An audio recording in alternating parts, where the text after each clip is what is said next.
What's going on? It's your boy DameSmiff, and we're gonna talk about the hood made me do it. And if you get what I may be talking about, let me know in the comments. And if you enjoy conversations about pop culture, music careers, the music industry, and just understanding musicianship from the perspective of an actual musician, then make sure you hit the like button because this will show more people that you enjoy this content and then get more musicians the help they need. And also make sure you hit the subscribe button so you can catch my latest uploads and conversations we have here on YouTube. So, as I was saying, today's topic is titled The Hood Made Me Do It. And it's kind of like an impromptu idea. A lot of this content I'm probably going to start doing this way where some ideas and principles or questions pop into my head, and I usually it stems from either content or popular culture events that are happening. And so you can kind of get my perspective and outlook on these different things, right? And so I centered the title to kind of generalize the opinions I have on this sentiment that the hood made me do it, right? And so we're going to also react to a video of a pretty crazy story, but one of the sentiments of the people in the video is that the hood made me do it. And it kind of explores a little bit of peer pressure, a little bit of vulnerability. And the reason this will be important for musicians and artists is because this will help understand the effects of peer pressure for young people, as well as people who are joining groups, organizations, working in teams, and trying to get your own goals met with this basically being near people with different goals than yours, or maybe opposing goals. So just to get it started and things like that, we'll kind of dive into my mindset on just this sentiment here, the hood made me do it. And so essentially the only thing that comes to my mind is obviously peer pressure, and peer pressure in the form of culture. Now, when I think of the hood, it usually has like a few different meanings depending on who you ask. Now, it changed for me over time, right? The word hood for me just meant black neighborhood. Just, that's where the African Americans live. And then eventually it just turned into the poor people neighborhood. That's where poor people live, right? But eventually it stopped being about that and then eventually turned into, okay, this must mean something along the lines of like trying to represent something, right? This is a demographic of people. Now, the reason I'm saying that is because when you think of one group of people, let's say like black people, versus another group of people that has a different attribute to identify them, the experience changes a little bit.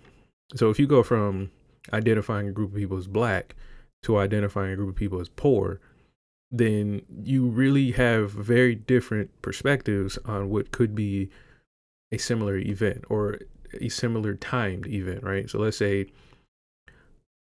I don't know, in your country, they're having an election.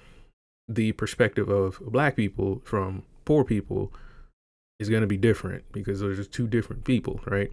So that's why it's important to point that out because, like I said, my definition of the word the hood changed. And so when it went from black people, it was like, okay, that's just who those people are in that area, right?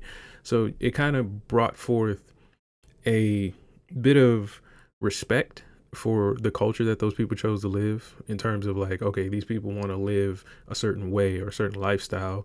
That's just what they do. Versus when I started to call people in the hood poor, then it started to be like, okay, these people have to live this way. They almost have no options to live this way. And the reason it changed that way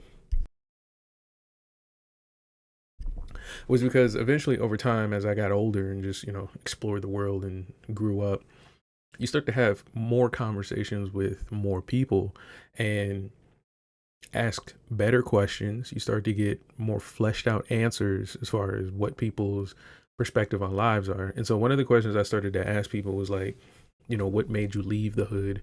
Or would you ever go back to the hood? Just typical questions. And it wasn't really like any type of like, you should go back to the hood or not. It was just because I was in college and meeting so many people that claim to be hood but weren't there at the moment, that would be one of the questions that would pop into my head. Like, why is there no attachment to what at the moment I believe to have been culture, right?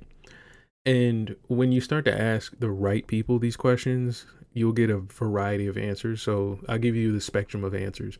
One end of the spectrum was that obviously it's not safe in quote unquote the hood, which then shaped why I correlated it to black people. And then the next thing was a lot of people's answer was that they always had a goal of leaving the hood, which did the same thing, which it made me kind of reevaluate why I connected it to black people, because there's black people everywhere, like all over, right?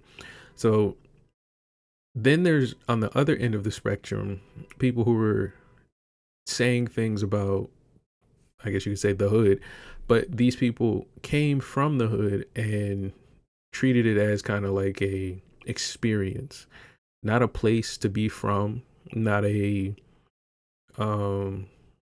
culture, but more of a mindset, right? And they explained it in a way that you can see these people from the hood anywhere in the world. You can be in the deserts of Egypt to the jungles of South America and you will see the hood, right? From Haiti to Europe, you can see the hood, right? And so when they explained it that way, I was able to collect all that information, right, as a young student musician, right? From traveling all over the country, having these conversations with different musicians, from really rich musicians with a lot of, respect and notoriety, to, just regular buskers, people who just in the streets playing their music, right? So I was able to take all these answers and all these perspectives and kind of come to the bottom line that when we think about what the hood is, it really is a mindset. It's not a place. It's not a group of people. It's not even real. It's a phenomenon that people kind of lean into when they feel desperate. Now, this is why I say that, because usually when people are in the hood or the ghettos and things like that, and they're happy, they're usually doing things that reinforce the lifestyle that they have. So let's say you are a person in the hood and you have an apartment, you pay rent, you got a job, you got a car, and maybe you got a family. There are things in your lifestyle that you're choosing to do every single day, maybe every week and every month and every year, that keep you exactly where you are and just comfortable enough to smile. Now, you may not think of it as like some big thing, which is fine, right? But the problem lies when people who have this as a lifestyle begin to complain. So there are people in the hood who are happy. There are people in the hood who are smart. There are people in the hood who are doing okay. They're in the hood, right? They're ghetto. But they don't have to do, terrible things to people. They don't have to rob, steal. They don't have to finesse their checks. They just happen to be of lower income. And it's because of that comfortability of maybe not having as much responsibility of dealing with a $400,000-$500,000 house. They can just deal with their little, townhouse, right? Or maybe their ranch in their hood, wherever they live in America, right? For them, that's comfortable, and it allows them to breathe comfortably, smile, and find a sense of security and peace of mind for their family, right? Those are good people in the hood. You see them in all colors. They're Asian, they're white, they're black, they're old, they're young, they're in school, they're out of school. Some of them work, some of them are homeless, but they're in the hood. But on the other hand, if those same people were to begin to complain about their situation, but still participate in the lifestyle that or the acts that nurture and maintain their lifestyle instead of improving it, that's where we begin to see issues. Because let's just put this on like a few examples of the people in the hood. One version of a person that lives in the hood would be a 60, 70-year-old woman who needs to go grocery shopping And in her neighborhood, the grocery store is, a small bodega or convenience store or just a local grocery store. But for her, traveling to that grocery store is a bit of a journey or a task, right? Whether she lives in an apartment building or whether she has to get out of her house and walk down the street or drive down the street, for her age and her circumstance, it's a bit of a task, right? So for her, her complaints would be valid if it was like, man, I wish there was less traffic. I wish there was a way that I could, easily get food to and from my house, things like that. Those are valid concerns, right?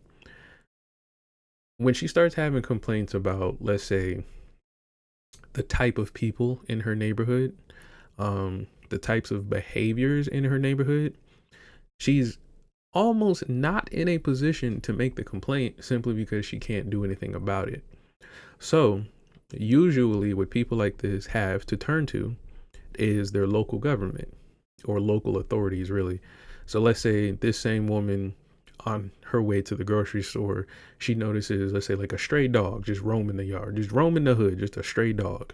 She's like, oh, snap, that's not safe. And she has options here. She can clearly call the police or, some nearby animal control to help mitigate the danger of a stray dog walking around, right?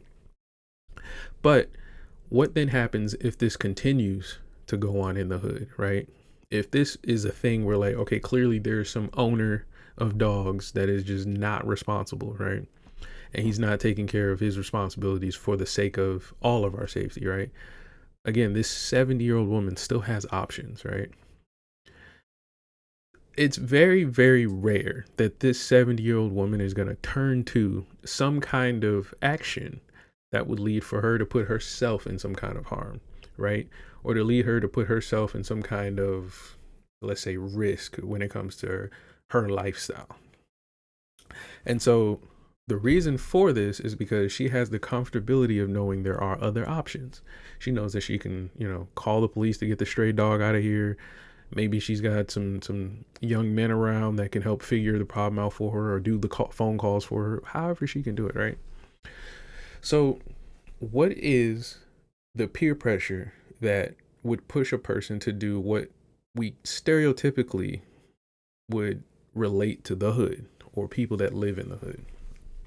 And so oftentimes when we think of people that live in the hood, we don't think of this 70-year-old woman who's in Compton or who's in Chicago or in New York City. We think of the YNs or the YCs as they're starting to come out with now.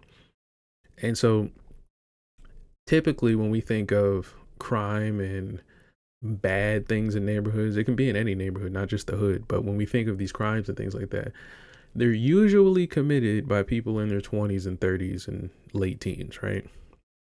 So when we say the hood made me do it, what would push anybody to do, something deplorable in a neighborhood? Let's say like just robbing a convenience store in the hood. What would make you do that instead of using the other options available to you? Because again, when I think of people in the hood, I don't think of a certain group of people anymore. I almost don't think of a certain culture. I think of a certain mindset. So with that being said, the 70-year-old woman that I use as an example, in my opinion, wouldn't be considered a hood person or a citizen of the hood. I would consider them to just be a regular person, right? So there are certain stereotypes and certain attributes and things like that that we connect to these people. But for me, it was my own journey that led me to get to this conclusion where I think it's less of a type of person to a type of mindset. So we're going to react to a video where it's actually going to be exploring a hood in Atlanta where a man kind of just went on a rampage for about a week and a half. And the thing about it is that we're going to see examples of these attributes that people will equate to the hood. But the issue that I'm bringing up to you, especially for you musicians, is that a lot of the attributes you're going to see don't belong to a certain group of people, don't belong to a certain culture. They're just highlighted better, or it's just a little more common in this one. But they're not owned by one group of people or a culture. But there is something that is, and it is that there is peer pressure to commit these acts because of these stereotypes that they believe that exist. And so the video we're going to be reacting to is 12 days of, I believe it was called, hold on, let's close it. 12-day or reign of terror in Atlanta. And so essentially this guy, he went on a rampage. We're going to watch it in real time together. And the police, the judges, the neighborhoods and things like that, after he was caught, they're trying to figure out why did it happen, right? He wound up getting life in prison, which we'll talk about that in another video about judges. But he wound up getting life in prison and some more crazy stuff. But one of the things he wound up saying was that when he was young, and I'm assuming like 10, 11, 12 years old, he had peer pressure to do some of the things that he wound up doing in his criminal career. So that's the key thing we're going to take away from this. And again, the reason this is important for musicians is because you're going to be able to identify and understand the options you have. So when we think about artists like rappers or singers and artists and things like that, they all like to claim that they're from the hood and they want to do something, hood. But then when you speak to them, suddenly they're good, nice people and individuals like the 70-year-old woman from Compton. So I just want to point out that when people say that the hood made me do it, or I'm from the hood, or you hear a lot of people name places that they're from to justify their behavior, let's really think about why they're doing it. Because this particular person we're about to watch said the same thing, and they wound up committing 12 days of terror. Get on the ground. Someone get a car. Get on the ground. Get a car. Mr. Mitchell is just really a menace to society. On your face. Hey, we need someone back up there. Back up there. Someone back up. All right, somebody move in. Shout out to the police, because I don't know, if I didn't have a long rifle, I ain't running up on nobody. I'm gonna be real with you. I'll just sit back and call the police. Honestly, shout out to the police too for having guns and having the discipline to not fire off, because most of us would have just made this problem a quick one. In less than 2 weeks in the same Southeast Atlanta neighborhood. 12 days of terror in Thomasville. Says Fulton County Senior Assistant District Attorney Amanda Green, culminated with a homicide. The victim, Willie Henderson III. And she says Drayshawn Mitchell, a Rolling 60s Crips gang member. So this right here is the suspect. The key thing of this video, though, is not really about him. It's about everything that surrounds his activity, okay? So you see he's throwing up gang signs, right? You see he's clearly in prison. He's smiling. Now, remember what I said about people that smile in the hood.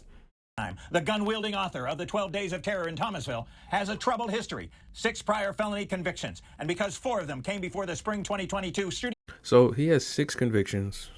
I have 0, right? And sometimes I think about this when I be reading the news or watching the news.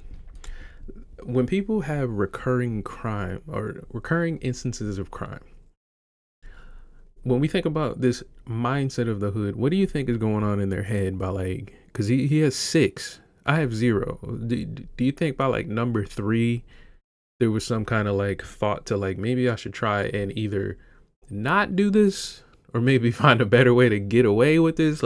6. And that's the 6 he got caught with. So again, when we think about a hood mindset and the hood made me do it, I don't think these were the options that were laid out for you from the hood. I don't think that's how that works, unless these are the options. The court case that came from it culminated with a sentence that could bring him thousands of days in prison. Judge Emerson sentenced him to life without the possibility of parole, plus 91 years, which is the maximum. That don't even math right. We're gonna do a video on sentencing too, because I've been hearing some numbers all my life and they just never made sense. One person get a little bit, another person get a whole lot of bit, and they don't make sense. But so they took the rest of your life away, and then I guess when you're dead, they're gonna take the skeleton and put that back in prison, and then for that point, that skeleton has to wait another 91. I don't know, why would you even that he could have received for the charges he was found guilty on. She says Mitchell was convicted of felony murder. Additional charges stemming from shooting another man 4 times in the April 5th, 2022 incident in which Henderson died, for shooting a gun to frighten a teenage girlfriend who was not struck on March 25th, 2020. So, again, mindset. I'm going to pause it every time I hear something crazy. This man who, again, this is a 12-day, so this is not years ago. This man who I think is in his 30s has a teenage girlfriend who he's firing guns at. There's 2 perspectives on this problem, probably 3, maybe more, but one, he's attracted to teenage girls. You can't say the hood made me do that because there are older women in the hood who are of age. So that's strange. And then the next thing was that he's using a weapon, a pistol, not even like, again, he's 30, but let's say he was, childish mentally. He's not even using like a water gun or like, I don't know, boys would use like slime and like funny things to try and terrorize teenage girls. He's firing a pistol. Where did he learn that from? Right? And so remember, he was smiling in his other pictures, which means in the instance of that photo, he felt joy. So I don't understand where the hood plays a role in this, unless the hood plays a role in this. And for a similar incident with another girlfriend, April 1st, 2022. So there's a second girl.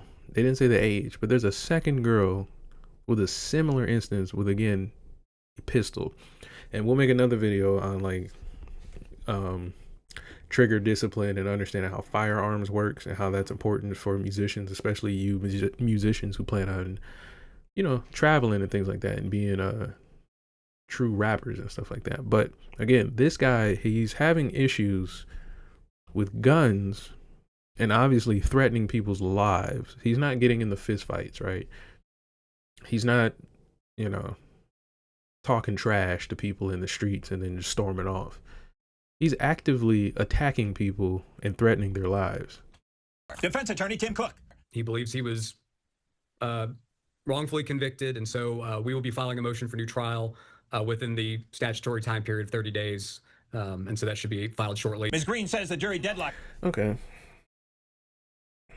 All right. So here's one thing we could say about that. He thinks he's wrongly convicted. Wrongly convicted in my brain tells me he thinks they gave him maybe like a bad sentence or a sentence he disagrees with. I don't think that means he believes he's innocent. I don't know. We'll do more about the legal side of things like that. But I think that's what wrongly convicted means. I think he just believes life shouldn't be worth whatever he did. But again, I don't know why he thinks that, unless he's just trying to he's just trying to get by. But that does lead me to believe that there are ways for people to find like loopholes and things like that if they are willing to endure. But that's kind of crazy that he went for that. A straight-up murder charge involving Henderson and on numerous gang counts, though Mitchell... Remember what I said. This is he looks like he's like 20-something here, like mid-20s. He looks like he's from the hood, right? If you were to be like, what does a hood black man look like? Here you go, right? So when we think about like who's from the hood, my first idea of the hood was black people. Until you meet black people, then you realize this is not what they all look like, right? This is a particular man from a particular cloth, right? He's from a particular place. And there's a lot of signs. And these signs, you usually, at least if you're from the hood, you usually can hear the signs in rap music. So we'll profile them right now in real time. We'll profile them in real time. So if you were if you were a kid and you're listening to a rap song, like he was probably 9 years old listening to hip hop music with his parents. There was a point where a rapper mentioned how he wore his hat, right? And he probably started wearing his hat like that. And because he did, and other people have done it, he got some results. He looks happy here. So, I mean, his face is his face, but he looks like, a handsome young man. He's just smiling. He ain't got no scars. He ain't got no messed up, facial hair, no tattoos on his face. He's just like normal, right? He happened to be shirtless. Let's say he's outside. He's just being a young man. We're not gonna give him points for being shirtless outdoors, right? For this one time, right? But he is throwing up a gang sign.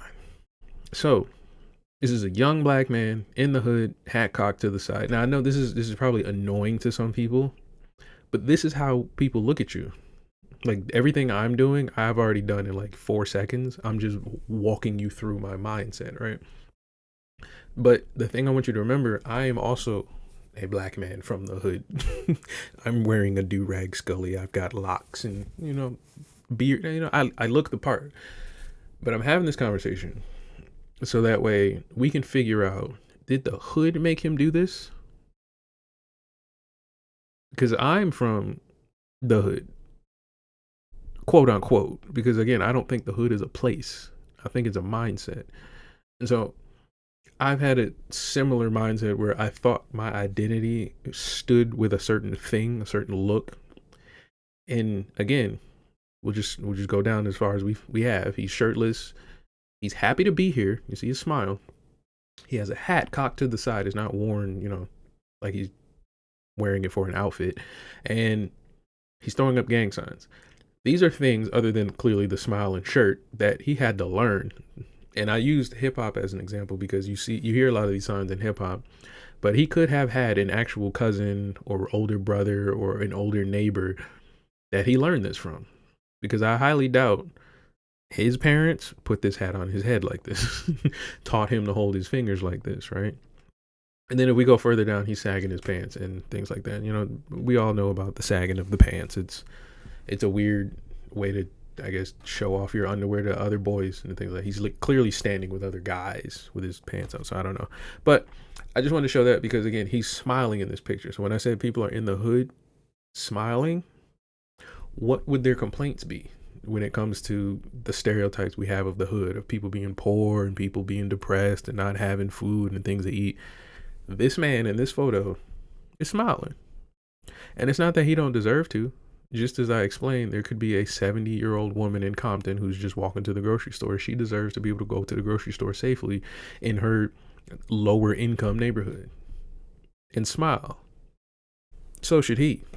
But what would lead him to go on a 12-day reign of terror in his own neighborhood against little girls and little boys? Admitted on the stand he was a gang member at the time. Another photo of him yet smiling happily. He told the jury that in the neighborhood that he grew up, there was peer pressure from a very early age to align yourself with people who would protect you from others. This was a dog-eat-dog world. It was unfortunate. This was a bliss. So, my man's here, his defense attorney, he laid out exactly why this video is being made. This young man, previously here, he was peer pressured. Now, I don't know if he's going to, in the trial or whatever, go into peer pressure, telling us, who's who and what's running what in the organization and things like that. But again, if we were to just profile this man, this young man, he's smiling, hand signs, blue flag. This is not a paisley bandana for the sake of being a blue paisley bandana, y'all. So when he says to his, I guess you could say his defense attorney, that I was peer pressured at a young age to pick a side, whether or not to be protected from one side to the other, it goes to show you that there is an environment that he was bred into that he may not have seen the options that maybe I have seen, that maybe the 70-year-old lady in my example may have seen. And he chose. He picked an option. So now we have to figure out the next step. And the next step is he decided to choose what he saw as an option. What makes us different? We got to figure out how. I thought the hood meant black neighborhood. What made all those people different from this guy? What made all those kids who were also pressured or maybe felt pressured, because we don't know the truth of his statement in that he was directly pressured, like somebody walked up to him and was like, "You're gonna join this gang," or maybe he just saw everything around him and just felt, you know, obliged to fit in. We don't necessarily know that to be true. What makes him different?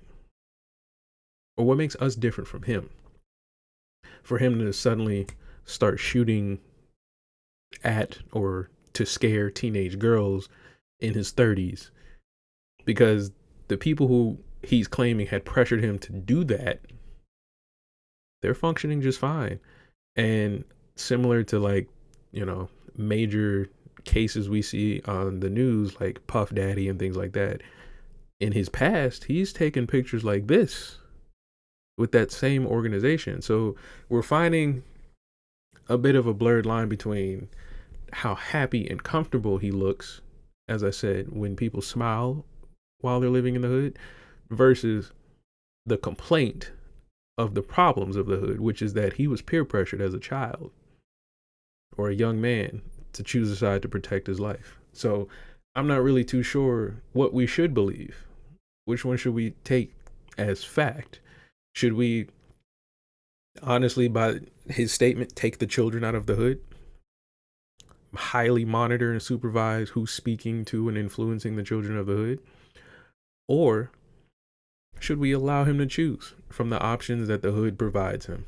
Gang member at the time. He told the jury that in the neighborhood that he grew up, there was peer pressure from a very early age to align yourself with people who would protect you from others. This was a dog-eat-dog world. It was unfortunate. This was a ballistics case. Ballistics is what solved this homicide.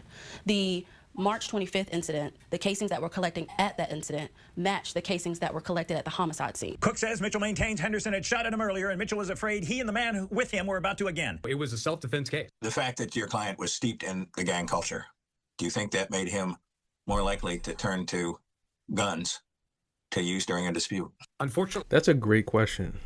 This man posed a really good question. He said, do you think because he was so deep into gang culture, which is, I believe, separate from hood culture, do you think that led him to turn to guns as an option to deal with his, I guess, altercations with his neighbors? Because you got to think, when you see shootings in the hood, when you see shootings at the club and things like that, or these massive shootings and things like that, these people live together. Like they're not driving 2-3 hours to the next city talking about ops and stuff. Like, no, these people, they went to high school, maybe college together. Their parents live there together, and they're killing each other. So if, for example, you're arguing with a high school student and it turns out that high school student has connections or relations to somebody like him who's in a gang or has deep gang connections, you may be thinking you're having an argument, and the options for you to escalate or de-escalate this argument may not include the same things as the person you're arguing with. So when you understand that, you'll realize that using the word hood doesn't identify a group of people, because this man, and well, not this man I'm pointing at, but the man they're talking about was targeting his own neighbors. He knew these people. They were probably friends at a point. And so they may not have thought he was going to turn to these options. Or if they did, they might have been smiling in their photos as well. it was a self-defense case. The fact that your client was steeped in the gang culture, do you think that made him more likely to turn to guns to use during a dispute? Unfortunately, yes. DA Fonnie Willis. Gang members are much more likely to, one, do crime at all, and certainly to do more violent crime. So Prosecutor Green says Mitchell testified someone told him Henderson had fired at him earlier, and he went to investigate, and that another person with him also fired when they confronted Henderson. She says both Henderson and the other man who was shot but survived had guns. She says Mitchell testified that he recently quit the gang. So that goes to show you that he's starting to kind of explore his options, because it's starting to look like, as this video unfolded, it's starting to look like he's utilizing the legal system as far as pleading a wrongful conviction, maybe trying to lower that sentence. But again, we don't know the details of the investigation. They're claiming it's self-defense, as though, I guess there was an argument. One man shot at him. He and his friend went to go shoot back, wound up getting him, but also got shot back. And now he's arrested after going on a 12-day reign of terror, which doesn't really explain much unless that whole beef was for 12 days. That's crazy. But now that he's quit the gang and now he's starting to cooperate with the police, it goes to show you that a lot of the energy and potential he had as a young man was squandered by the mindset of the people around him. Whether that was, his parents, whether that was his gang affiliated brothers and sisters, aunties and uncles, whatever it was, he kind of told us, or at least through, I would call it a formal complaint, the issue of his hood. And these are the results. So when we say the hood made me do it, I like to think that for most people, they believe that the hood is some kind of like entity that's like telling them like, yeah, you got to look a certain way. You got to talk a certain way. You got to act a certain way. And that's not you. And a lot of you watching this who are musicians and rappers and things like that, you take on this hood moniker. It's not you. It's not real. Like, I'm wearing this little do-rag thing because it's for my hair, right? It's a look, but this could look like anything. Like, I could pick anything to get the task of, my hair being protected done. So this was a tragic, sad story of a young man who's probably currently fighting for his life as far as legality after taking lives, because he had the lack of options in front of him. And he's not necessarily blaming the hood, but he is definitely highlighting the hood as a big portion of the reason that he chose to go down this path. So if this was a valuable conversation to you, make sure you share this with any young musicians out there who, want to be a rapper, but want to be in the hood at the same time. You got to pick one, man. You want to be either in the hood or you want to be a rapper. Then come on over here to the rapper side. I'll help you be a rapper. But you facing life on the other side of that table. But yeah, if this was a helpful conversation, let me know and I'll make more videos like this. I'm out, y'all. Peace.